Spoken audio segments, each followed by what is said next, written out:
எவ்வளோதான் ஸ்க்ரப் போட்டாலும் என்ன தான் SPF 50 லிப் பாம் போட்டாலுமே இது இப்படி தான் இருக்கும். இந்த பிக்மெண்ட்டுன்றது போகவே போகாது.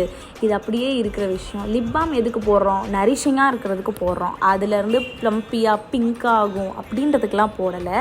இதில் தோல் உரிகிறதா இருக்கட்டும், இந்த மாதிரி வெடிப்பு விடுறதா இருக்கட்டும், ரத்தம் வரதா இருக்கட்டும், இதெல்லாமே ஒரு நேச்சரான விஷயந்தான். அது நம்ம பாடியில் நடக்கிற ஒரு சைக்கிள் தான்.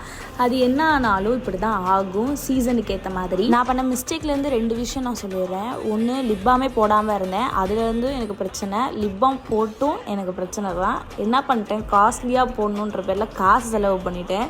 என் மைண்டை நானே மேனிப்புலேட் பண்ணி வச்சுக்கிட்டேன். உங்கள்கிட்ட ஒரு கேள்வி கேட்கணும். ஒருத்த வந்து பணம் கொட்டுன்னு கொட்ட போகுதுன்னு சொல்லி எங்க எல்லாரையும் ஏமாத்தி மொட்டை அடிச்சுட்டாமா. உங்களுக்கு எல்லாம் ஒரு பிரச்சனைனா இந்த MLA கிட்ட வர்றீங்க. இந்த MLAக்கே ஒரு பிரச்சனைனா யாருக்கிட்ட